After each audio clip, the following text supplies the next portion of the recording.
Hello students, welcome to EPG Pathshala. I am Dr. Ayushi Paliwal from University of Delhi. So students, today we are going to discuss about the module Scanning Electron Microscope SEM from the paper Physics at Nanoscale. So students, let us see what we are going to learn in this module. First, we'll differentiate between scanning electron microscopy and optical microscopy. Second, we'll discuss the advantages of SEM and its applications. Third, we will get to know about thermionic and field emission gun. Lastly, we will discuss about the significant role of condensed and objective lens in the resolution of SEM. So students, let us start with a basic introduction about the module. The Scanning Electron Microscope SEM uses a focused beam of high energy electrons to generate a variety of signals at the surface of solid specimens. So here the signals that are derived from electron sample interactions, they reveal information about the sample, including the external morphology, texture, chemical compositions and crystalline structure, and the orientation of materials which are making up the sample. So in most applications, data are collected over a selected area of the surface of the sample and a two-dimensional image is generated that displays spatial variations in these properties. So areas ranging from approximately 1 centimeter to 5 microns, in which they can be imaged in a scanning mode using conventional SEM techniques, where the magnification is ranging from 20x to approximately 30,000x, spatial resolution of 50 to 100 nanometers. So the SEM is also capable of performing analysis of selected point locations on the sample. This approach is especially useful in qualitatively or semi-qualitatively determining the chemical compositions using EDS, crystalline structure, and crystalline orientation using EBST. Optical microscopy versus scanning electron microscopy. So as you can see students over here, there are two images of the same object using OM optical microscopy, where there is a small depth of field that is low resolution, and using scanning electron microscopy SEM, where there is a large depth of field leading to high resolution. So now let us discuss the scanning electron microscopy SEM. We will be discussing first what is a SEM, the working principles of SEM, their major components and their functions, electron beam specimen interactions, interaction volume and escape volume, magnification, resolution, depth of the field and image contrast. So we have four kinds of spectroscopy spectra, that is First is energy dispersive X-ray spectroscopy, EDS. Second is wavelength dispersive X-ray spectroscopy, WDS. Third is orientation imaging microscopy, OIM. And lastly, we have X-ray fluorescence, XRF. Now let us start with what is SEM. So as evident from this figure, SEM consists of a sample chamber and a column and the TV screen which is being interfaced with our system, and SEM is designed for direct studying of the surfaces of solid objects. Scanning electron microscope SEM is a microscope that uses electrons rather than light to form an image. And as we know that there are enormous advantages to use the SEM instead of OM. So let us discuss the advantages of using SEM over OM. Magnification depth of field resolution. For OM, it is 4x to 1000x, that is 15.5 micron to 0.19 micron, approximately 0.2 microns. For SEM, 10x to 3 into 10 to the power 6x, 4 mm to 0.4 microns, and 1 to 10 nanometers. Now here SEM has a large depth of field which allows a large amount of the sample to be in focus at one time and produces an image that is a good representation of three-dimensional sample. So the SEM also produces images of high resolution, which means that close features can be examined at high magnification. The combination of higher magnification, larger depth of field, greater resolution, and compositional and crystallographic information makes the SEM one of the most heavily used instrument in research areas and industries, especially in semiconductor industry. The main applications of SEM. So we have categorized the main applications into 4 categories. First is to study topography, which means the surface features of an object and its texture, that is hardness, reflectivity, etc. Second is to study the morphology, that means the shape and the size of the particles making up the object. Let us say for an example that is strength, defects in IC and chips, etc.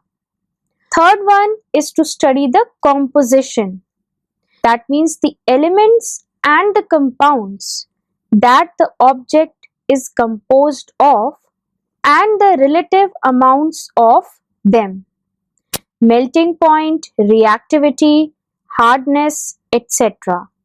The last application is to study the crystallographic information, means how the grains are arranged in the object, which may affect the conductivity, electrical properties, strength, etc.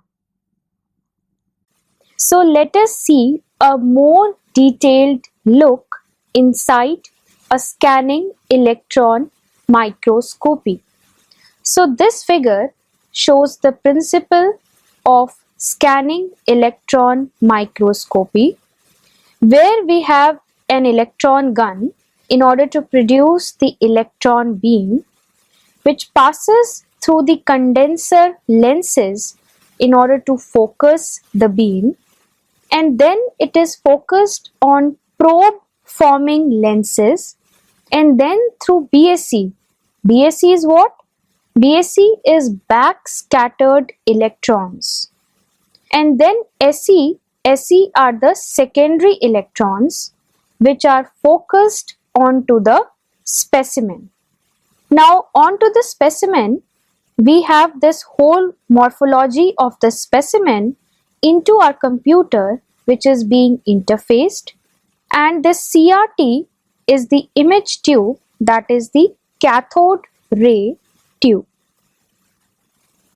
Now let us discuss how an image formed in a SEM.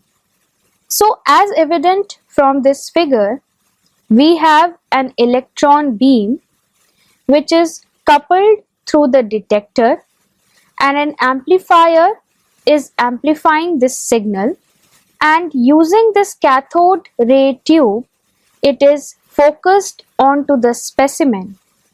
So beam is scanned over the specimen in a raster pattern in synchronization with the beam in CRT.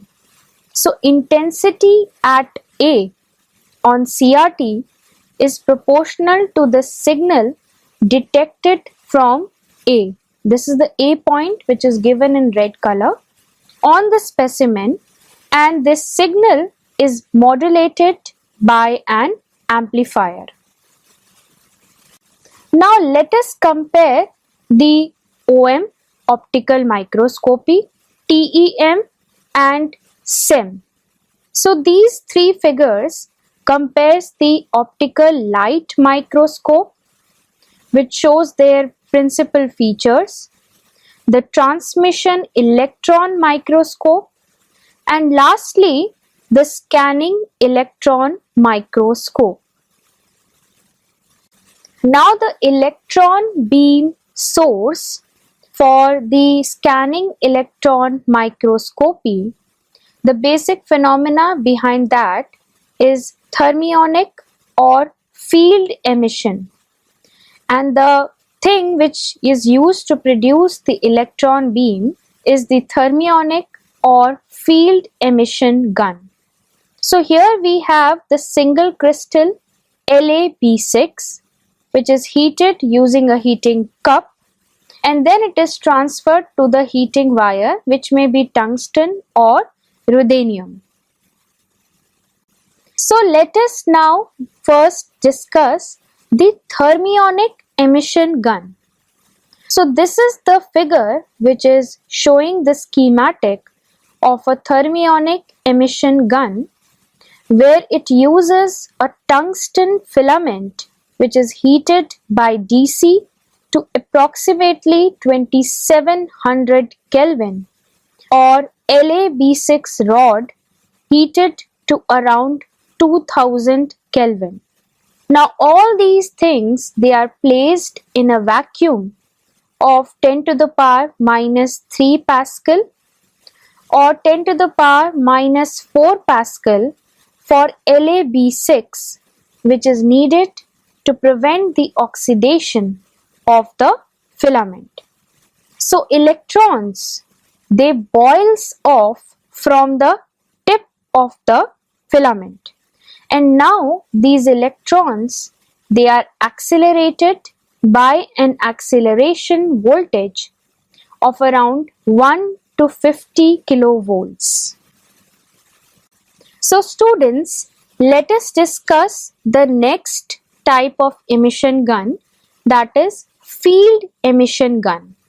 Now as you can see in this figure, the tip of the tungsten needle is made very sharp, that is its radius is less than 0.1 micrometer, and the electric field at the tip is very strong, greater than 10 to the power 7 volts per centimeter, due to the sharp point effect. Now here the electrons, they are pulled out from the tip by the strong electric field. Now, a ultra-high vacuum better than 10 to the power minus 6 Pascal is needed to avoid the ion bombardment to the tip from the residual gases. So, electron probe diameter less than 1 nanometer is possible in this case. Now, let us compare the source of electrons, that is from thermionic gun and from the field emission gun. In the case of thermionic gun, it can use the tungsten and LaB6 filament, and in the case of field emission gun, it uses a tungsten filament. So this table tabulates the electron gun properties. That is, if we are using the TFEG or CFEG, it has the maximum brightness and the stability is very high. But in the case of tungsten and LaB6, it has the stability of around 50 micrometer and 5 micrometer respectively, and the size energy spread vacuum is around 3 electron volt for 10 to the power minus 5 Pascal. Now here brightness, it represents the beam current density per unit solid angle. Now we have two types of magnetic lenses, a condenser lens which is used for focusing, that is, it determines the beam current which impinges on the sample. The second is the objective lens which is used for final probe forming, that is, it determines the final spot size of the electron beam and determines the resolution of a SEM. So what is the reason? The need of a vacuum. When a SEM is used, the electron optical column and sample chamber must always be at vacuum. First reason is that if the column is in a gas-filled environment, then electrons will be scattered by gas molecules, which would lead to the reduction of the beam intensity and stability. Second reason is that the other gas molecules which could come from the sample or the microscope itself could form compounds and condenses on the sample.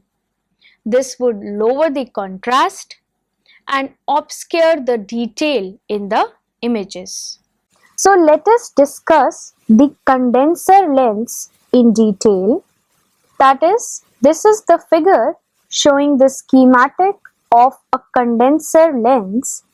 For a thermionic gun, the diameter of the first crossover point is around 20 to 50 microns. So, if we want to focus the beam to a size less than 10 nanometer on the specimen surface, the magnification should be around 1 by 5000, which is not easily attained with one lens, say the objective lens only.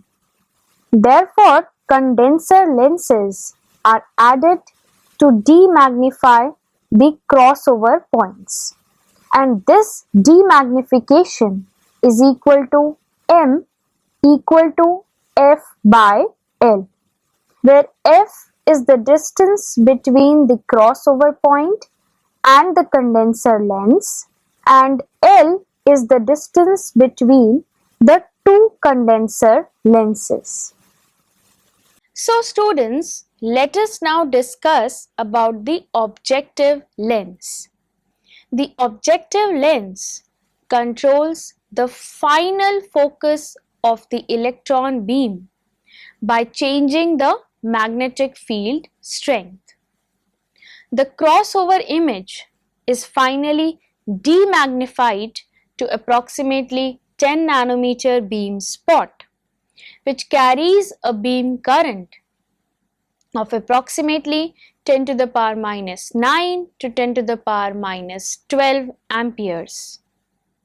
The objective lens, by changing the current of it, the magnetic field strength changes, and therefore the focal length of the objective lens changed as shown in this figure. The scan coil and raster pattern.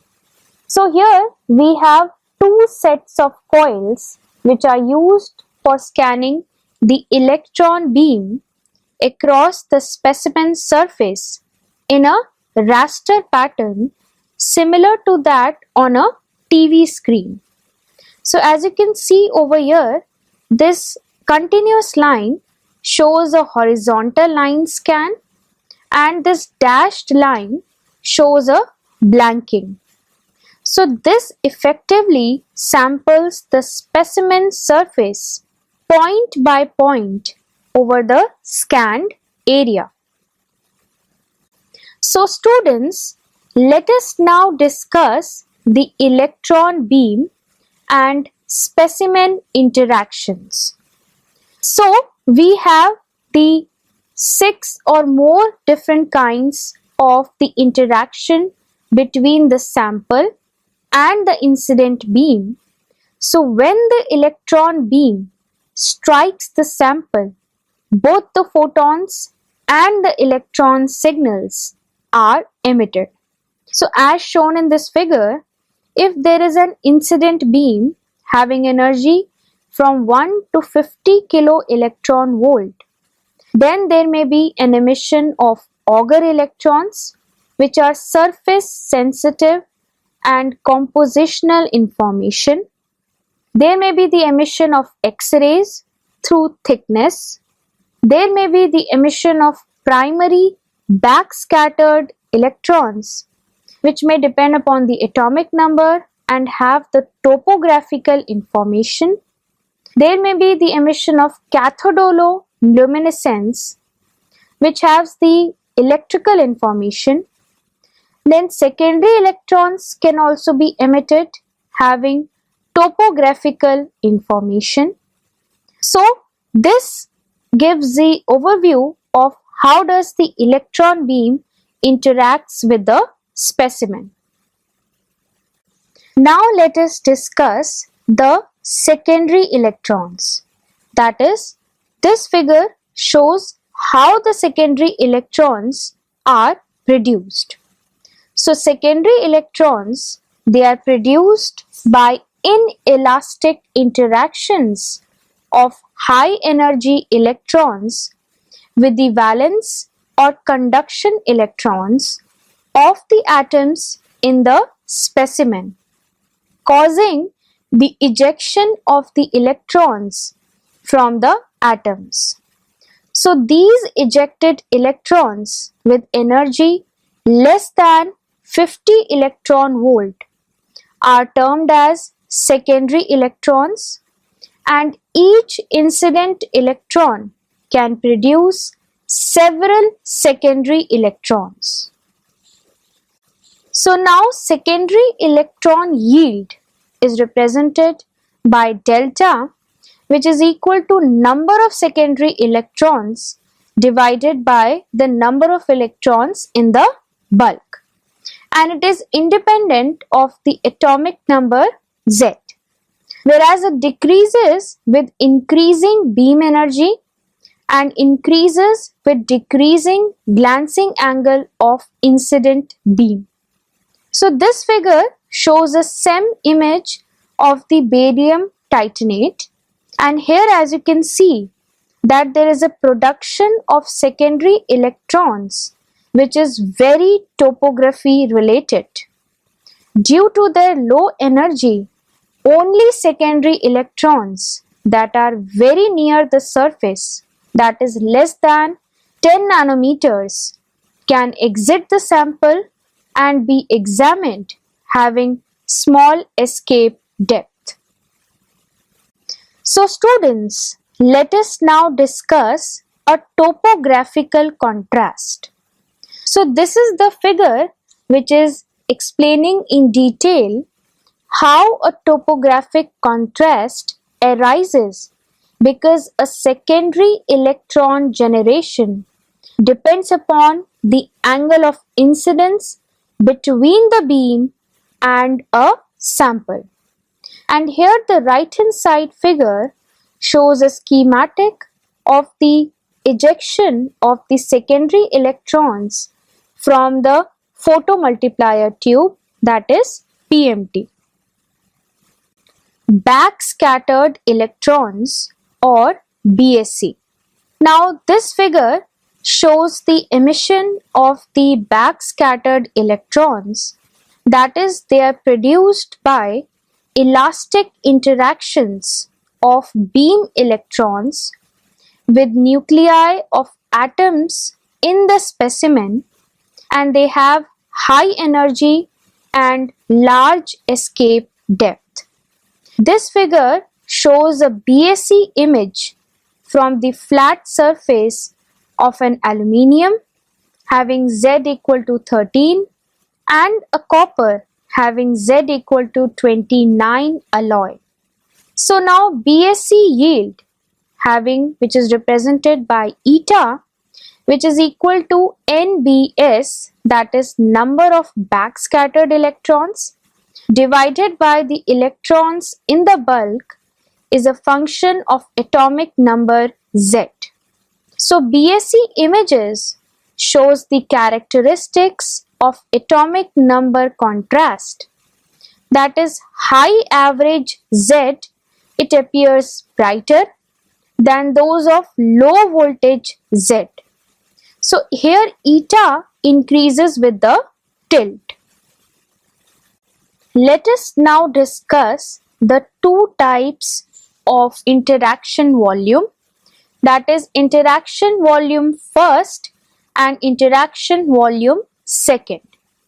So on the left hand side figure, which schematically represents the interaction volume first, which shows the Monte Carlo simulations of 100 electron trajectories where the incident electrons, they do not go along a straight line, but they go in a zigzag pattern inside the specimen. Now on the right hand side, we have interaction volume 2, that is the penetration, or more precisely the interaction volume depends on the acceleration voltage, which means the energy of the electron, and the atomic number of the specimen.